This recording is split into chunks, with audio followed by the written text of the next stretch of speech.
Okay, this image is a schematic representation of 4 of the 5 HF antennas I use. The fifth one, which is not shown, is just a vertical and it sits somewhere over here. I'm not as worried about that. This video is about how I got some data to quantify the heights of my antennas so that I could do some comparison between how I think they're performing versus on paper how they should perform as a function of their height over ground and the frequency at which they're being operated. So this is a 72-foot crank-up tower over here with a Force 12 C4XL 9-element multiband Yagi on top, about 3 feet up from the top plate. So it's 75 feet when the tower's up all the way. This is an 80-meter off-center fed dipole. I think this leg is like 89 feet long, and this is 45 and change. It's at a 42-foot average height. This is a 287 or so foot horizontal loop for 80 meters at a 52-foot average height.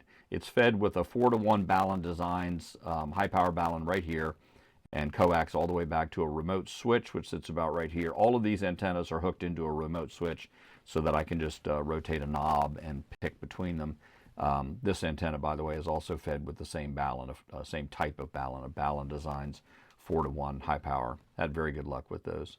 And then the final of these antennas is a end-fed half wave for 80 meters and all the harmonic frequencies. It's fed on this end with a 49-to-1 transformer from My Antennas. I think they use design from E73M, and I've had very good luck with that. It'll handle the amplifier no problem. So I got really curious about getting hard data on the heights of my antennas because I'd been doing a lot of work lately, and I'm trying to get antennas that behave predictably, so they'll do what I want.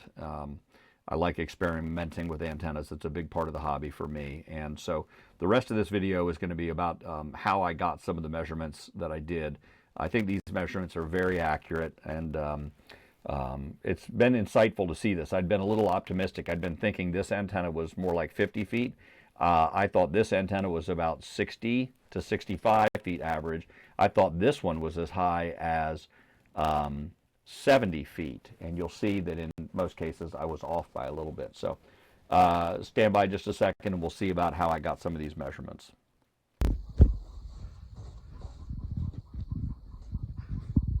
There we go.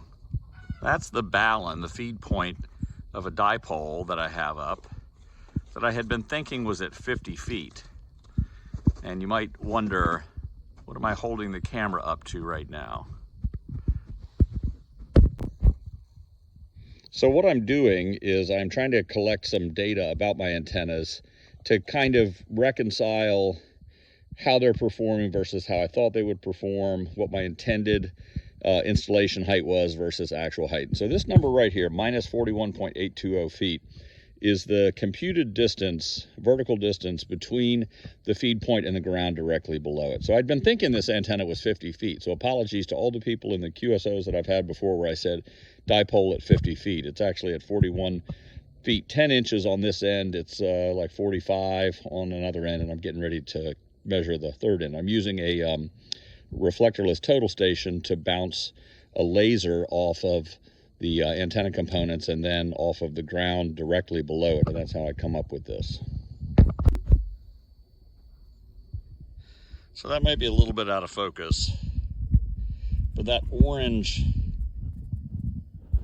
there it is. That orange rope is a slider on the midpoint of my end-fed half wave, and I just measured that, and it's up 58.8 feet in the air above the ground below it. Almost 60 feet. So this is the height measurement for the midpoint of my end-fed half wave. So it turns out that the Ballon and the end are both at similar heights. They're within a couple of inches of each other, but it has a 15-foot rise to the middle. So it's a form of inverted V, although it's a very broad angle.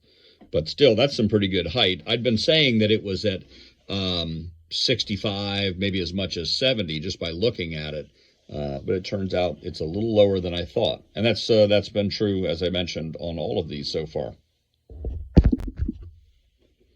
Okay, and then once I'm all done, I go back inside and I can go into the instrument and retrieve and perform some calculations on the measurements between the various points. So for example, right now I'm looking at the difference in height between the, I guess it would be the east corner of my loop and the ground directly below it. And you see right here that it's 69.8 feet. So that's the height from the insulator holding the one corner of the horizontal delta loop up and the ground directly below. It's 70 feet if you round up, right?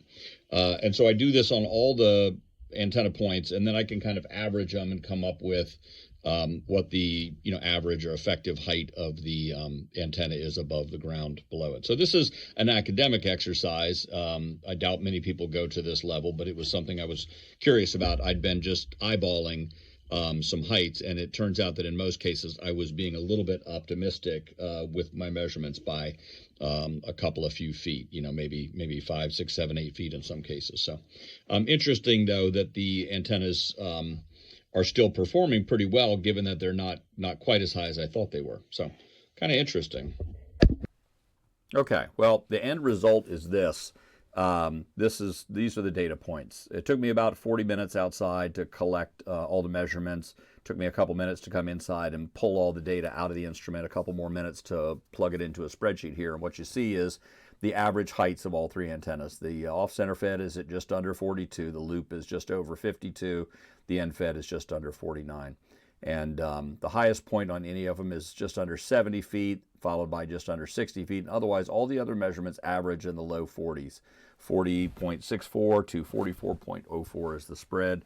Not bad, I mean, that's a fairly decent height. I was thinking this loop in general was higher than it was.